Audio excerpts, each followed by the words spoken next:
Ladies and gentlemen, welcome today to Savannah in Georgia. I'm here today with an incredibly special guest, somebody that we'd always had in mind when we first had the idea about doing this podcast series. Now, our guest today is regularly recognized as not just one of the top producers within Engel Völkers, but also nationally in the US. With over $3 billion in career sales and the co-founder and CEO of Gestalt Group, it is an absolute pleasure to welcome today Mr. Paul Benson. Paul, welcome. Great to see you, my friend. Thank you, buddy. Very good to see you. And Absolutely. Thank you for opening your wine, which you brought with us, the Opus One. Yeah, 2017 Opus One. You came bearing amazing gifts, so thank you very much. Sláinte, as we say in Scotland. Cheers. Cheers. Well, Paul, as we say to our guests who join us, same format, always the same 8 questions. Get to know a bit about you and maybe your earlier parts of your career leading up to today. First question, I suppose with a career this long, do you remember your first deal in real estate? I do. I remember it because I hadn't made the decision if I was truly going to go into real estate. Okay. So I had a friend who was a broker in Orange County, California. I was in a completely different industry, and I had been thinking and reading the books about making the plunge into real estate. I was used to the 12, 15-hour days and working holidays and things that I just wanted better control of my life. I wanted to own my own business and so forth. And he said, I'm going to take you door knocking. And I said, that sounds like the most horrible thing I've ever heard of in my life. And he's a very good broker, has a lot of followers, and his name was Mark Kojak. I remember Mark taking me out on a Saturday in Newport Beach, door knocking. Now, granted, I was used to being in a business where people were pulling up my car and wearing a suit and showing up in a casual outfit and knocking on people's doors and disturbing them on a Saturday was not something I ever dreamed of. But about 6 doors in, somebody said, yeah, I do want to sell. And by the way, if you sell this home, I know what I want to buy. And Mark had a guy that wanted to buy this home. So within about 30 minutes of my very first time ever selling, I witnessed a listing that turned into a sale and the seller of that listing that turned into a buy. This is day one. Day one. It was day one. It was over $100,000 in commissions. Made it seem so easy. I was home by dinner. That was the last time it was really that easy. You know, it's funny actually because we've talked about, obviously with the guests we've had on, and we talked about, you remember your first deal, the theme of, you know, I thought, my God, this job is so easy. You know, it's like that idea, because I guess there's a lot of people that didn't have that first easy deal and it really put them off or whatever, and they ended up not having their career in real estate. But it's been the same for everyone we've spoken to across the board. That first deal was like, oh my God, must be how it always is. It hooks you. It hooks you, and then you find out quite soon after, actually, to think that it doesn't always work out. By the way, it was probably the last weekend I ever door knocked. Really? That was it for you? That was not my thing. But real estate, that became my thing. And what was it that you were doing before that first date? You say you wanted to change. I was running the world's largest Mercedes store at the time.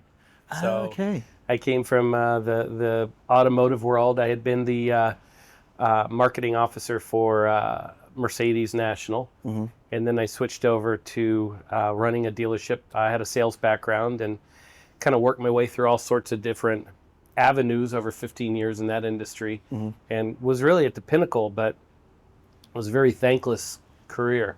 Right. You know, it was lucrative, yes, but nothing like what I get to experience every day selling homes. Yeah, meeting people, families, life-changing experiences. It's pretty different. And then it was, where were you saying it was in California?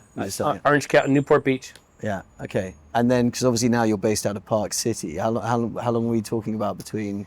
You know, it was. That's a good question. It was really fast. I started selling somewhere around June that year in Orange County, and had some decent success quickly. I was rookie of their year and so forth. But by that ski season, I was on a ski trip to Park City. And I guess I should preface this with, I grew up in Vermont. So I grew up skiing, grew up in the mountains, kind of missed the mountains a little bit, but I was on a ski vacation in Park City, and I met this broker who said, hey, how would you like to sit on this beautiful project for these record sales? And what he was really saying is it was overpriced real estate that no one else wanted to sit on. And I'm thinking, I get to sit in a ski in, ski out office and sell $1,000 a foot real estate when I've been selling homes for 6 months of my life. So I moved to Park City. And that's the market in Park. How long ago were we talking here to that move to Park City? How many years ago was that? So that would have been December of 2004. 2004. And so in that 20-year period, that market, Park City, has changed drastically, or was it always a premium luxury?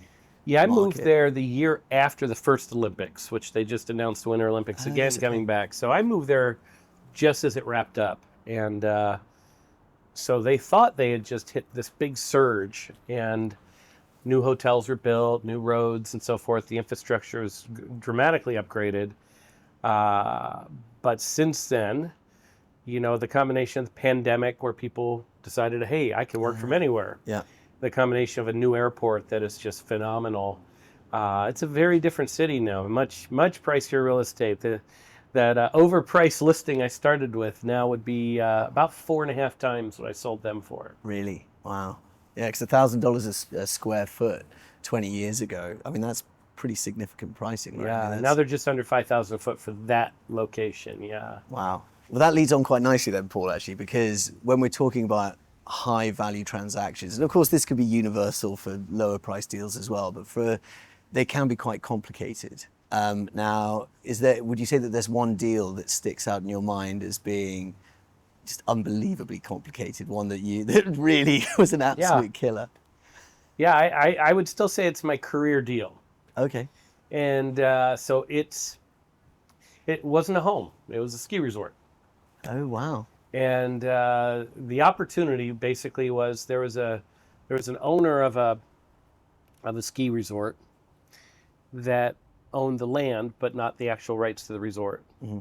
And then there was the person that owned the rights to the resort, but not the land. Mm-hmm. But there was a third party that wanted to own it all, but these two couldn't get along. So spending about 200 days on the road between these two individuals, flying back and forth from Toronto to Hollywood, and ultimately tricking them into a dinner together because they hated each other. So I paired them up for this epic dinner where they thought they were sitting down with me. Yeah. And they show up and it's each other. And I spent a few minutes trying to get them to at least agree to have a conversation, which they did. Mm. And then ultimately, they contracted each other, and we ultimately put it under contract to that third party, which ended up moving 12 full-time people into my office for about 3 straight months to do due diligence. Wow. And so, yeah, I mean, they say fake it till you make it, because although in my mind, this was just like any other real estate deal, you have a buyer, you have a seller, you have a price that you have to come to terms. And everyone else will figure out the due diligence. That's what we have attorneys for in a deal like this.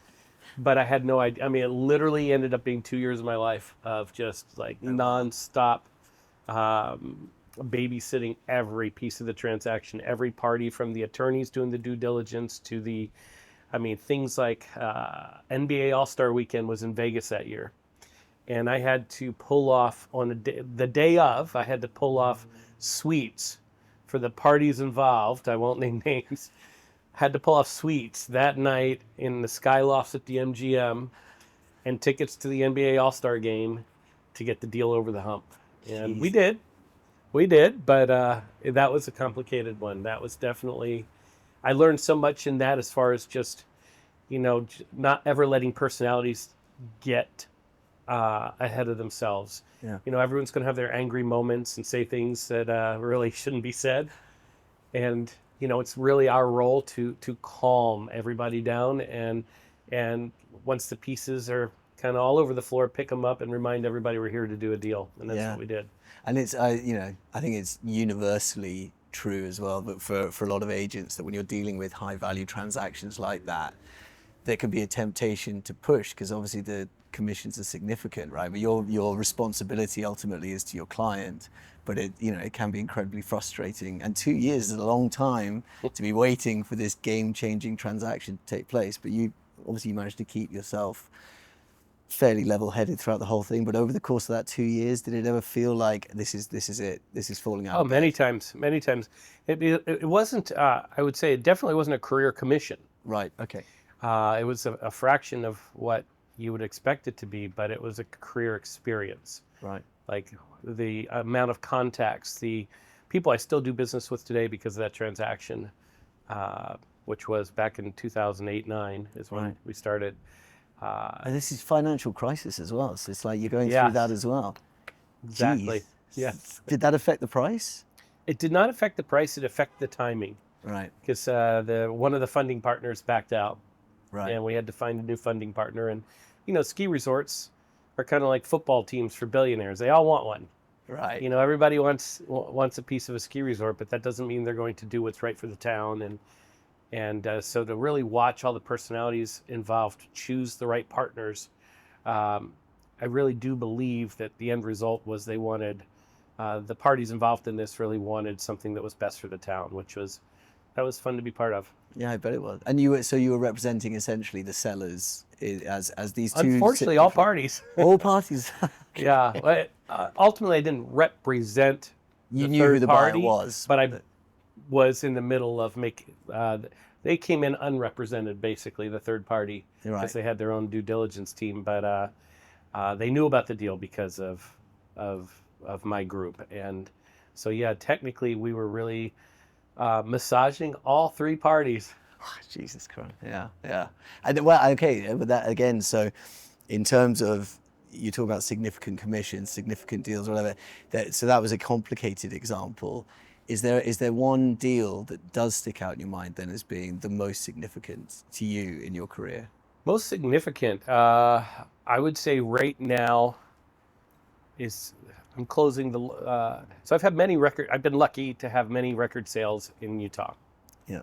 As far as transaction price. Sometimes maybe it's the most expensive home sold in a neighborhood, or the most expensive condo ever sold, the highest price per foot ever. But many times it was the priciest home in the state of Utah. And I think that comes from a conversation that goes back years, when I watch realtors many times walk in and almost immediately are trying to talk a seller into price reductions. Mm. They don't even have the listing yet. Yeah. And they're basically saying, if this doesn't sell in the first 30 days, we're going to reduce to this and then this. And I remember one of my clients saying, hey, we were talking about you in a cocktail party last night. I said, uh-oh. And he said, the conversation went like this. There were a handful of people talking about their realtor that were underpricing their homes just to get them sold. And somebody brought up your name and how you take pride in being the most expensive realtor in town.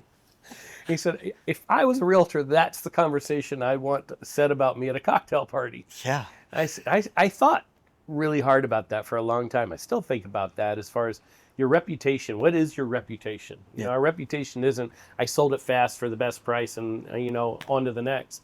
Reputation is really looking that seller in the eye and saying, okay, that's a steep price, but we're partners in this, and it's going to take a little longer. If it doesn't sell in a year, that doesn't mean you can fire me, because I'm going to invest a lot of money to get there.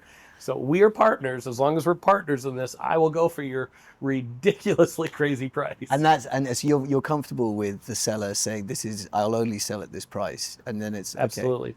And under those circumstances, okay, so your time is obviously important, but you feel the difference that you bring as well is the way that a property's marketed, obviously the network that you bring to that as well, knowing the buyers. I mean, yeah, I do. I feel like I definitely have the value in that world compared to, for example, let's say you have a family home in a pretty regular neighborhood in town. Yeah.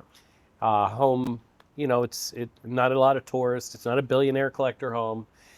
The real estate advisor in that neighborhood probably knows every neighbor, probably goes to the HOA meetings, probably throws parties. That's not me. Yeah. Yeah. Okay. The seller of an ultra luxury property probably is going to have a buyer that comes from someplace outside of where that property exists. Usually, whether it's Park City, the buyer's coming from California or coming from New York or Mexico City or Hong Kong. Yeah. I have to be able to make sure that property is seen by the right people all over the world. So really creating that network, it goes beyond other real estate advisors. Definitely have that network, whether it's Engel Völkers private office, which I think is absolutely amazing. That's how I met you. Yes. I think it's to have a global group of the top professionals. That's amazing.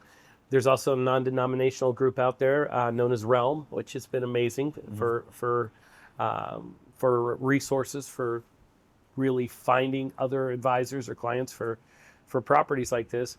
But it also means you better know every appraiser in town. You better know every attorney that is involved in any form of real estate, because you never know when they're on the other end of a deal. And attorneys are either deal makers or deal breakers. So having those relationships, you better know all of the top furniture designers in the West, for example. Yeah. Because when those deals happen, they happen lightning fast. Those clients are, when they pull the trigger, they don't really care how long it takes to get things done. And, generally speaking, you put a property under contract, 30, 40, 50 million, you are at that house almost every day till it closes, and many days after, meeting team after team. So you really do create your value building the infrastructure around you, and that takes focus. And that's an ongoing process that never ends. Never Expanding ends. on the network. Because there's always names that change. It. Attorneys that retire and new ones that come in, and nurturing the existing network as well, right? Ensuring that they're sending you the clients or the referrals or the Well, and the cities where the clients come from have changed. Right, of course. If you look 10 years ago, you could really name the 10 or 20 places around the world where you're going to see wealthy clients.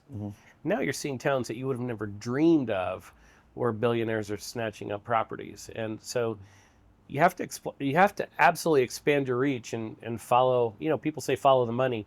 I say follow the experiences and lifestyle, because, people that are our clients are looking for very specific experiences. So if you can start thinking about what are those experiences, it helps you tap into that database. Okay, no, look, it absolutely makes sense. And what's interesting for me here is obviously you still get a real kick out of being at the spearhead of making deals happen. You're saying you've got to be there every single day doing the viewings, being in the property every day. And is that hasn't at any stage you've thought, I'm maybe ready to hang up my, I don't know, what's the boxing equivalent? Hang up my cleats? Yeah, hang up my pen, my suit. Like, what's the? I have an amazing team, so I'm very lucky. Sandro and Marcus have been with me now almost 10 years. Yep. So we know what each other does well and where to help each other. Yeah. And so it doesn't feel like work, no. No. Okay, and so doing the viewings is still incredibly important to you. Finding the buyers, having the network. This is all stuff that it's sort of second nature, right? It's not really. Does it feel like work? No, I mean these are captains of industry or, athletes or stars that are coming in to spend an hour with you going through an amazing home. That's not a bad way to spend a day. It's true. It is true. Yeah. Well, look, Paul. I mean, thinking of the opportunities we will have to talk to people that work in this very niche sector of real estate, I'm not going to lose the opportunity to ask you, are you all right to tell us the highest value transaction that you've worked on in your career? It's happening right now, actually. It's happening right now. So it's a $65 million listing. Yeah. It is a ski home on 3 acres at the top of Deer Valley. Brand new construction. Best way to put it is the owner, as he describes himself, I'm a billionaire that wanted to build things I like an artist painting a painting to sell. Right. So this was his painting. Yeah. And he's basically saying, I built it to sell over 7 years. This is a 7-year project. 4,000 truckloads of dirt out of Deer Valley just to put in the basketball gymnasium, for example.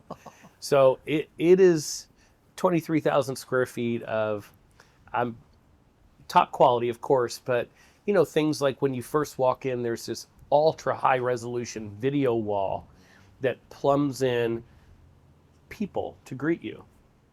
I don't even. So if you're I don't having think I a even know what party, that means. so let's say you're having a party and you walk through the front door, and you want to make sure that, hey, I'm going to have, Brad Pitt and George Clooney welcome my guests as they walk through the door. Well, there's going to be a life-size video right in the entrance saying, "Welcome to the party. Are you ready to rock, Alex?" Please drop your coat here. Drinks are over here. Paul's waiting. Or you can put nature and ski tones and ski runs, and it is an epic property. But before it hit the MLS, we had a plan to make sure this hit the Wall Street Journal. Thanks Engel Völkers, PR, and Caitlin. We had a plan to make sure this hit the proper press locations. This exact time we were going to launch social media, and a lot of these big homes are social media sales. Yeah. I should And then we wanted the MLS to be next. Yeah. So we started leaking out teasers that we were going to do this, and we had a few people that wanted to see the home first. Mm-hmm. And pretty much the moment everything started hitting, I mean, it was, I remember the day the Wall Street Journal ran, this was about 3 weeks ago, Wall Street Journal article hits. I think I had 16 calls within the first hour from other news outlets that wanted to do a story. It just started spiraling. Yeah. So I started forwarding them to the other agent. I started sending them to the other agent and said, okay, this is a popular home and it's about to get a lot more popular. She said, interesting. I'm going to call my client. I bet she is. And then came another client. And then came another client. And ultimately, it was real. We had multiple clients looking at this epic home, and it went under contract within 3 days of hitting the MLS, and closes in about 10 days. And over the asking price because of the things? Not over asking price, but we can't disclose asking price, interestingly. Oh, I see. But I can say everyone's happy. So, yeah, okay. Yeah. Because in those circumstances, I mean, with lower value real estate, it's sort of, multiple bids, we go to final and sealed bids. Is there a different way of handling these transactions when you're dealing with these type of people? Because I guess there's some people maybe don't want to be... Don't challenge the ego.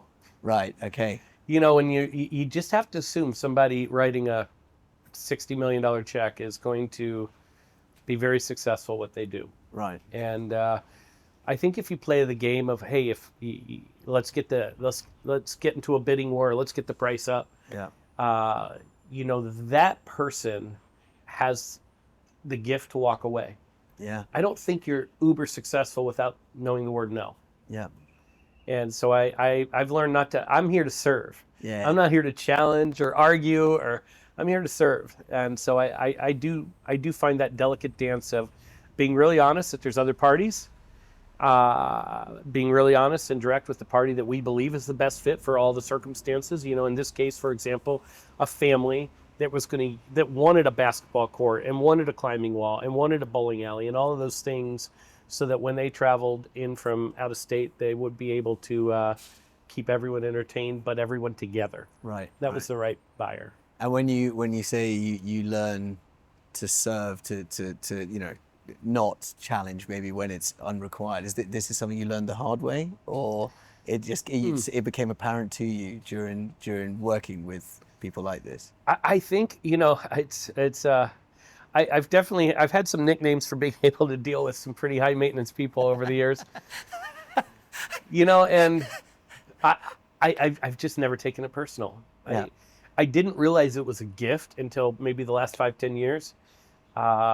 But it is. I do recognize it now, and I appreciate it in myself that, no matter, I can pick up the phone and be yelled at or insulted, or I know that that's a person that has their own issues in that moment, and it's my job to serve, get them to the finish line. Yeah. That's what they want. They want to get to the finish line, so I don't take it personal. Yeah, that's interesting as well, because when we were talking with Anthony, he was talking about the importance of consistency. And actually, that's also in your emotions, your ability to regulate how you feel about things, because this is an industry where you can have very significant highs and there's some valleys. Absolutely. But if you can maintain this idea of, obviously celebrating the wins is an important element of the business, and understanding why you've experienced the lows is important, but to maybe not feel them quite as greatly at either end of the spectrum. Greg Popovich is a coach of the NBA team, the San Antonio Spurs. Mm-hmm. And I got to listen to a speech he made before one of the championships. And he said, I never ever over celebrate somebody's highs, and I never ever over criticize your lows. My goal is to keep you even keeled, and I absolutely love that mentality. So Paul, so thinking then about the consistency of emotion and that being, as you say, like a bit of a superpower and something you weren't maybe aware that you had. Now and again, transactions fall through, listing presentations don't succeed, a buyer walks away when they could have had the opportunity to complete on something. Even with that ability to maintain a consistent emotive state, is there something that happened in your career, or a transaction that happened in your career where you think that could have gone better, or this is the one that got away, an element of like, God, if only I'd done something different that time? Yeah, it's interesting. I haven't had that, meaning I haven't closed 100%, of course. Yeah. But over the years, there's been thousands of deals I have closed, and I'm sure thousands I haven't. Right. But I never thought of them as my deal. I never thought I own this deal, or I own this, or I was entitled. I never ever thought that person that chose the other agent and that immediately sold for the price I told him to list for, I never thought that was mine. Right. I thought I was lucky enough to have the opportunity to at least pitch. Yep. So I think I've been lucky to not wake up and say I lost something. Well, in that case, I'm not going to dig any more on that. I'm more interested in talking about crazy transactions then. Let's reminisce then. Is there I don't know. Is there a deal you can think of where you're like, I had to go above and beyond to get this over the line? Some crazy thing that had to be done to make the deal happen. Yeah, I mean, I've had some fun ones. There's one. I don't know that I had to do it, but I was not going to take any chances, kind of thing. Okay. And so I remember we had a listing that was a river property, $30 million river property, pre-pandemic pricing. So, River in Park City has yep. a big river running through. So it's a river just outside of Park City. This is a property that sits on 2,000 acres. Okay. So significant. In today's dollars, it's probably a $70 million property. Right. And so what year are we talking here? This would have been 2007. Gee, okay. It's 2007. And so I get the listing and created an amazing YouTube video for it at the time. You were quite early doors. You were quite into the whole social very early media, all this stuff. Yeah, very early. I'd say I didn't recognize the power of Instagram until closer to the pandemic. Yeah. But YouTube, I was doing a few years before Instagram. And was that because you saw other agents doing it, or you thought this is okay? So there are a few who started. Well, I just felt like this is what to be able to create amazing videos and stories. Like, I'm a big story person. I believe every listing has a story. Clients want to hear the story.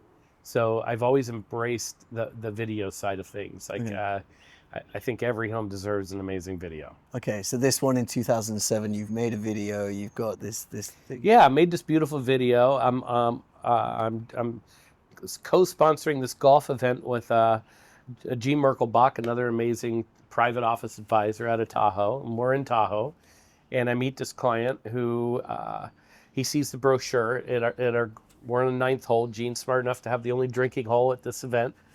And it's an amazing celebrity-ridden kind of high net worth event every year. And this client sees the brochure. He said, I want more information on that. I send him the video. Mm-hmm. Okay, this is about a Tuesday. Yeah. Okay, I send him the video. That night in his hotel room, he watches the video, and he texts me and says, I want this home. I said, okay. That's a good feeling. Who is this guy? So I Google him. He's like, okay, yeah, he's a billionaire. It's like, okay, this is interesting. So in my mind, I'm thinking, okay, when do you want to see the property? Who's going to come with you? And so I reach out to him, set up a showing. He said, no, I told you I want the home. And he said, well, can I close today? I said, no, I can't get you a title report that fast. I can't get you seller disclosure. Like, I want to make sure that you know what you're buying. Your reputation's everything. You don't want to shortcut that. So right, okay. So ultimately, That's put me in touch with amazingly his calm of you.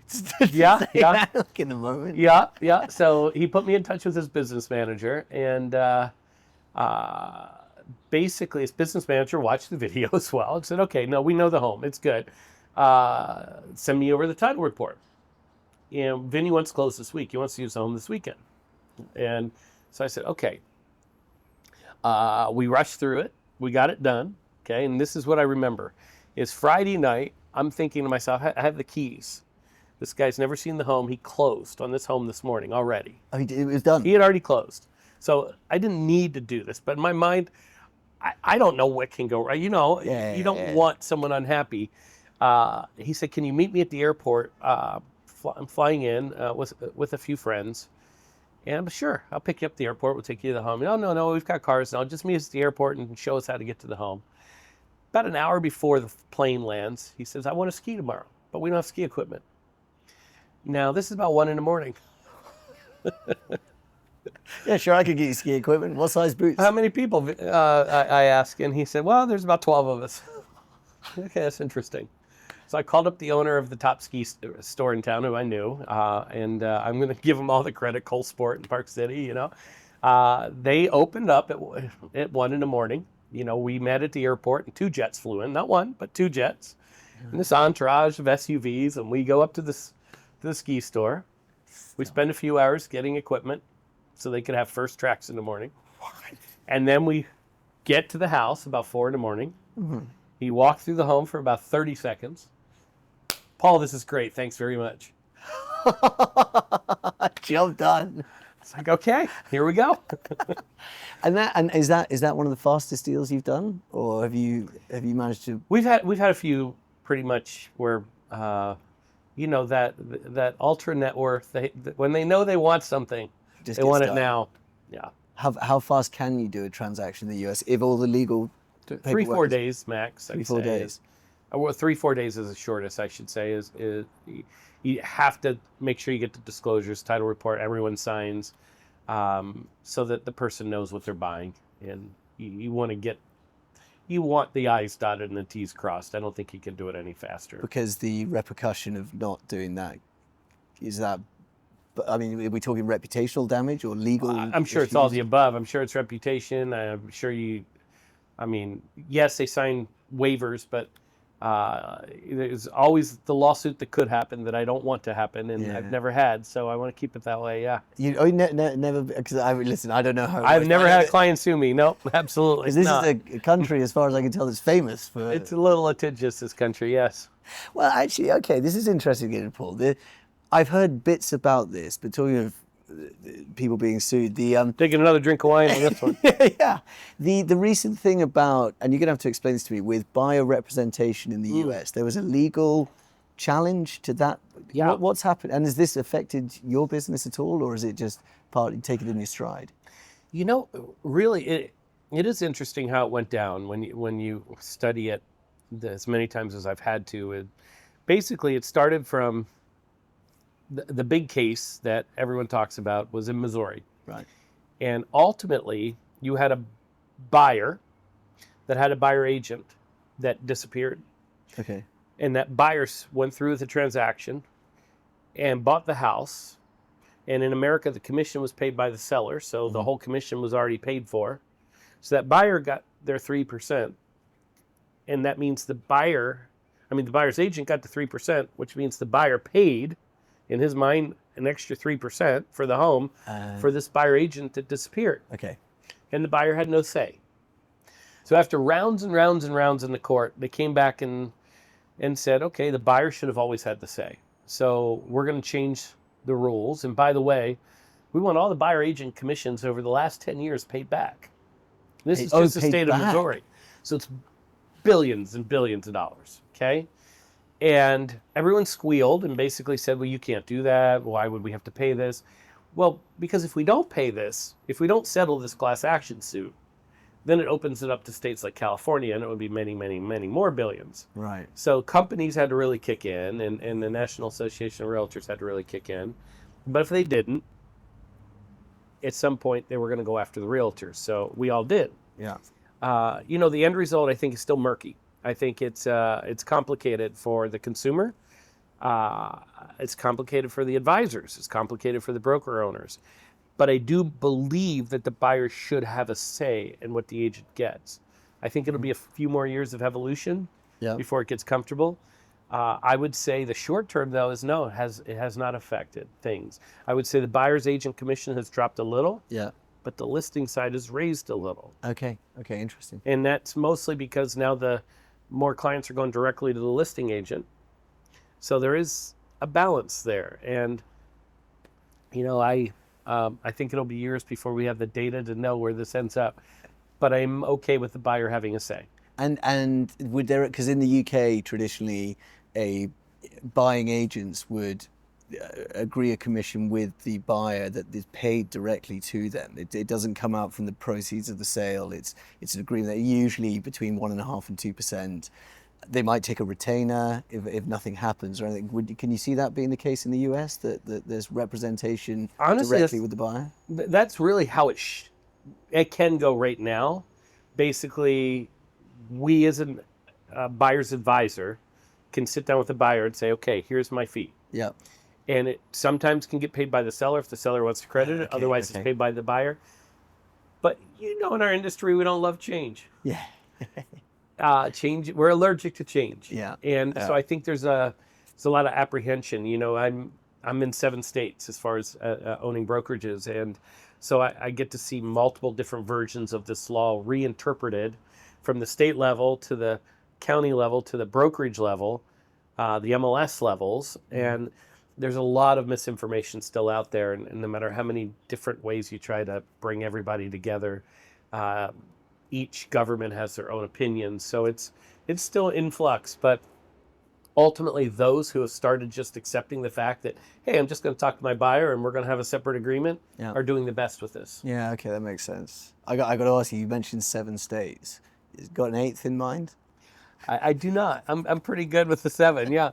I'm in a little over 50 areas now. And, honestly, it started because I wanted to, 10 years ago, next week, I joined Engel Völkers. No way. And the goal for me was simply, I didn't want to be an owner to have all these offices. I mean, my original goal was real simple, was I wanted to have a say in the feeder markets that I felt were important to Park City. So the idea of having 2 or 3 locations that really had a lot of cross business, I could see how advisors could really create relationships that would benefit the client. What I didn't expect is it to spiral and so much of that become contagious, and it's pretty awesome to see. So if you could like call door knocking Paul 20 years ago and say, hey, by the way, in 20 years time you're going to have over 50 shops under a brand within this incredible luxury international brand. I mean, would that even have been conceivable to you back then? The idea that no. So there was never any. This just life moved in these these steps were taken in. No, it was I would say one of my greatest real estate moments is the day I signed the contract to be an owner of a company. I was successful. I was at another brand that's very successful globally, and I was highly ranked nationally, but I had no say whatsoever in how things were marketed and what we were doing to service the client and so forth. And so really, to me, that first decision was just to have a say. That's what I wanted. I just wanted to make sure that, because I had so many listings at the time, I had over 100 listings at that moment in time. So when I left the old brand for Engel Völkers, I had 132 listings. Wow. And all in one state at that time? Just all Park City, just me as an agent. Oh, right. And I was coming over as an advisor to Engel and Völkers, and I really, my whole thing was, with all of this inventory, $1 billion of inventory, I want to make sure I'm with a company that is going to market these properties, insure my transactions from any errors and omissions insurance and so forth, because other agents, other people, there's always something that can go wrong mistake-wise. Yeah. I wanted to make sure that the company was able to actually create more reach for those listings. So I made this decision, really for my clients at the time. Yep. And I didn't expect it to just turn into like this living, breathing thing. And I look back and I thought that was my moment. Like, wow, I'm actually paying to be an owner and to be in this. I realized my biggest moment in real estate, when I look back and say, this is my day, this is my favorite moment to look at all of it. It wasn't a big transaction or any of it. It was being in a meeting about 3 months ago, where we had everyone together. I have about 1,400 advisors in our company and about 140 staff. Right. And we have these all get-together meetings quarterly. And we had this meeting where I watched in one of the worst years in the history of real estate. At that point, it's rebounded a little bit now, but at that point, it was the lowest year of transactions since 1972 in America. Jesus. So at that point here, we're in this tough year. Yeah. And, everything's just stretched and strained, and clients are frustrated, and you have the NAR lawsuits and the settlements. But I looked in this room and I saw this amazing group of people that absolutely loved being in this company, loved working with each other, loved supporting each other. And it was that moment where I realized, like, wow, like I can be super proud of this group. This is such a special, amazing group, where I could just sit back and just watch them do their thing. I don't even need to do anything. I just do your thing. And it's turned into that. Yeah. And that is a special thing to sit back and realize you have people that will run through a wall for you or each other or for their advisors. And advisors would run through a wall for their staff. Yeah. And that's when you're like, that's it. That's the time. That's an amazing feeling, right? And that's interesting as well. We talk about like an ability to be reflective and calm in a moment where you're talking about the worst year in real estate is actually to have a sort of, I don't know, an epiphany that this is great. Yeah. Even in this market, this is great. Yeah, even in this market. I got to ask then, Paul, as well. So that first shop, that was Engel Völkers. You went because there was the opportunity to do this. Was there something about Engel Völkers? Because I'm guessing you looked at other brands as well, right? Was there something about Engel Völkers that made you think this is the right fit for me? Who's the people? The people. I still remember you mentioned Anthony a few times. Anthony was a big factor. I spoke to Christian Völkers, and I still look at Christian as like, okay, there's Ralph Lauren and there's Steve Jobs, and they came together and created Christian Völkers. But Anthony, he sat back and he said, those tools you have at your other brand, this, and this, we don't have that yet. But we're not going to lie to you, and we're going to support you, and we're in this together. And, the way he really made it clear that this was going to be a team, the New York headquarters, what we were building, that we were going to collaborate and we were going to do something special. We're going to use the global reach, but it was never going to be about, okay, you're just a number in this brand. It was, you felt like you're going to be a family member in this brand. Mm-hmm. And to me, that's what I was looking for. Yeah, I know. It makes sense. So you mentioned as well that the international element was important to you as well. Absolutely, because there's no other company with a global reach like Engel Völkers. It's the word reach. It's all about reach. If that's what we're bringing. The only thing that really can set us apart in this industry is getting more eyes on a property. Mm-hmm. And there's many of us can learn the local laws, learn a home inside and out.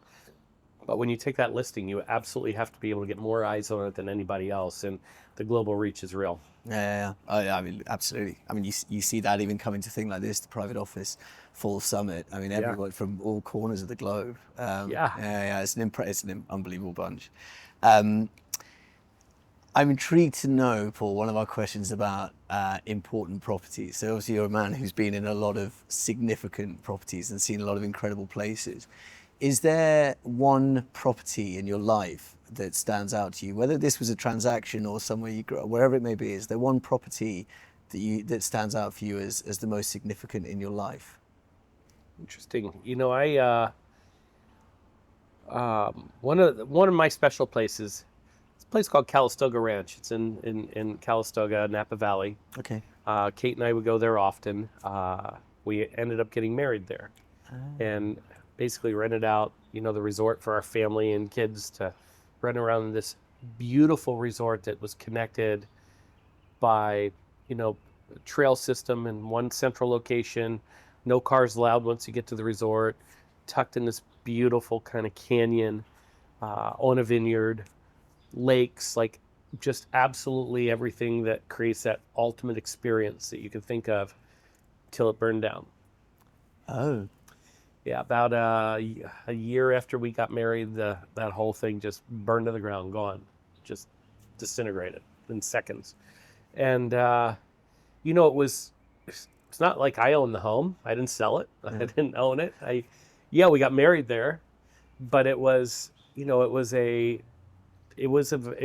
very kind of jarring experience to realize that it was gone.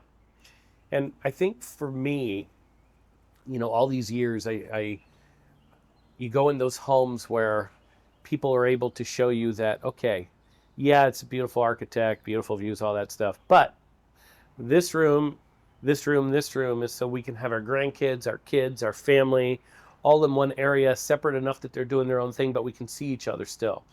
You think about all these properties that are created to create memories. Mm-hmm. And, it's not about the location and it's not about the architect. It's that lightning in the bottle where it all comes together, where you can kind of just really, have memories from that experience there. And so I really try to look for that lightning in the bottle based on all of that, because it is, the people that are buying these ultra luxury properties from us, that's what they're looking for. Yeah. It's just not a home. It's supposed to be a memory maker. Yeah. And has that place, it no longer exists, or was it rebuilt? Or it's not rebuilt because no one is comfortable insuring it yet. So it's still a... Further down the line, is it something you'd think about? American insurance, we're struggling in figuring that out, yeah. As a guy, top of his game in the world of real estate, and still has a huge amount of enthusiasm for it, and looks forward to each day and the things you're doing and the challenges and the successes. If we could take you out of that industry for 24 hours and we could let you do whatever you want to do, and we're talking at the same level that you're doing real estate, so you're essentially one of the most renowned in the world at doing whatever it is there, if we could give you the keys to it for 24 hours, is there something you'd love to do? Just it's to get away from it. Art thief? No.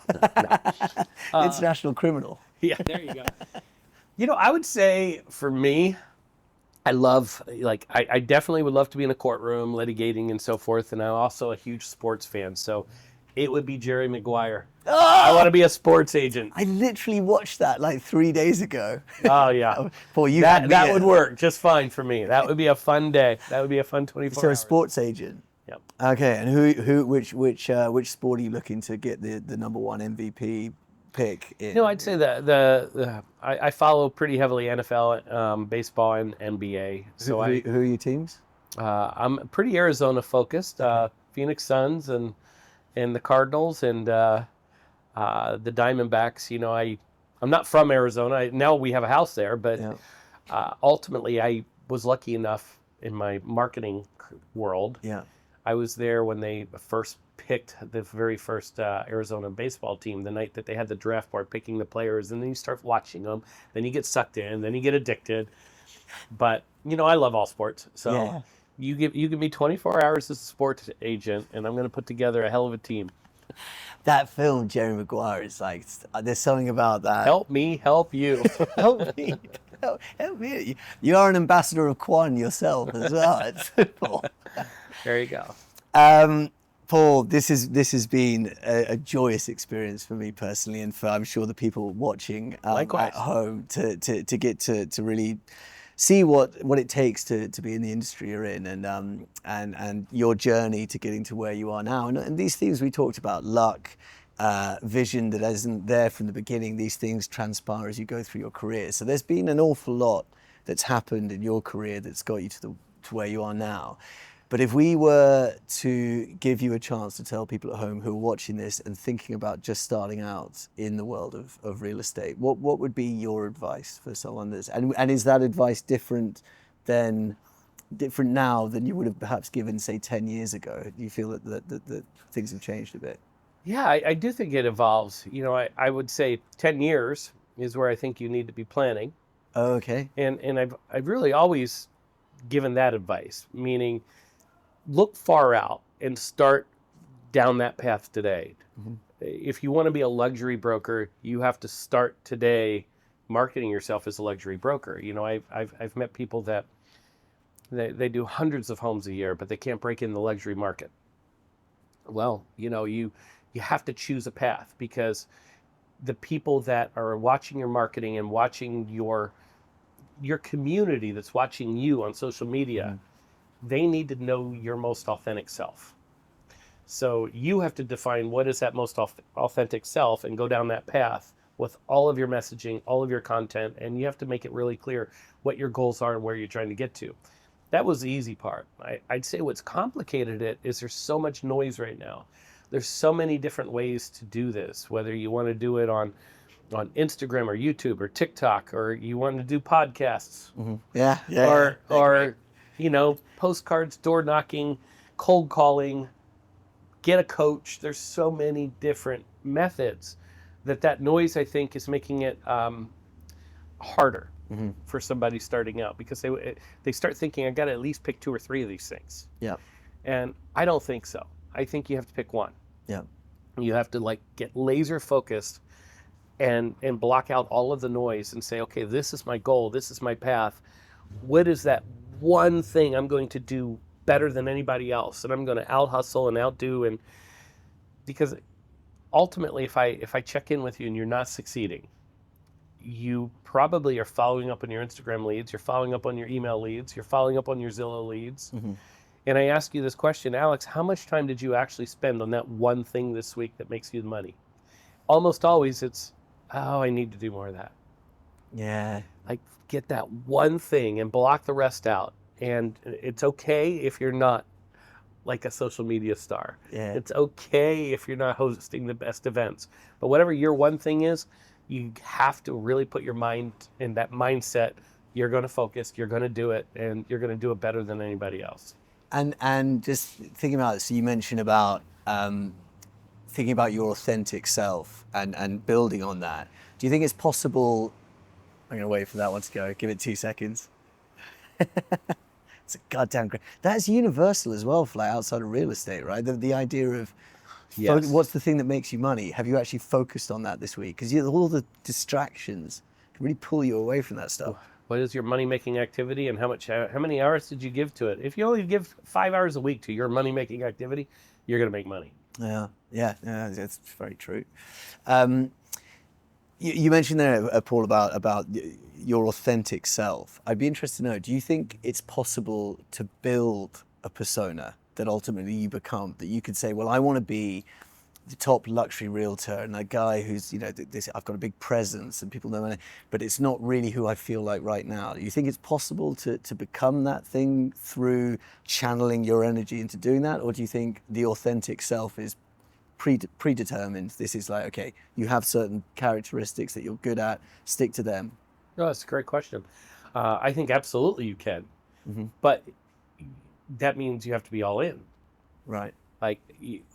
We have that power of choice every day. And if that's the direction we want to go, and whether it's luxury, whether it's commercial, whether it's development, whatever that direction is, if you put everything into it, being a luxury realtor isn't just running an ad in some luxury magazine. It's really starting to understand where your clients are traveling, why they're buying what they're buying. For example, now it's quiet luxury, a little harder to track, right? But understanding, what does that mean to my clients? Why is that important? Yeah. When you go to these family office events, and behind the scenes, when high net worth individuals are venting about what they struggle with, it's really understanding what that is, for example, and getting behind those causes, and saying, you know what? If I want to be in this world, I have to be of service to this person. If I truly want to be of service to this person, I have to really understand what that person wants and needs. So yeah, absolutely, you can go down whatever road you want to go down. You just have to fully commit. Yeah. So thinking then about, as a very sort of full stop on this conversation, this idea of fully committing to a process, and do you ever find yourself in bed in the morning thinking, Jeez, God. Okay, I got to get. Do you still have to motivate yourself every day, or is this something that has always been naturally come to you? Ooh, that's a good question. I'd say I'm pretty motivated. Yeah.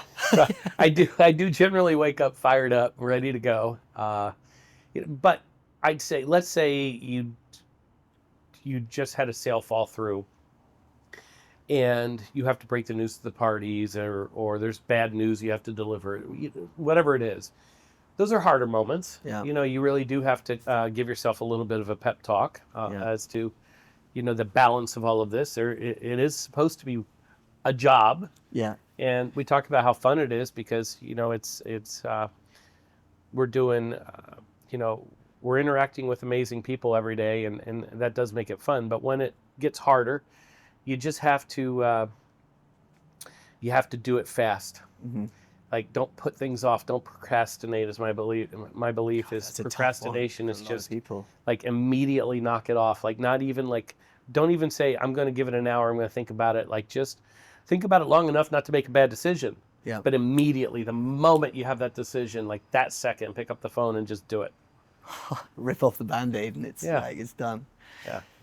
Paul, we can't thank you enough. It's an unbelievable insight into a very, you're operating a very rare space and a niche. It's a niche conversation and we can't have a lot of people. So we thank you for your time. Thank you. Yeah, Paul, it's been a lot Always of love fun. spending time with you. Paul, thank you very much. Cheers. Likewise.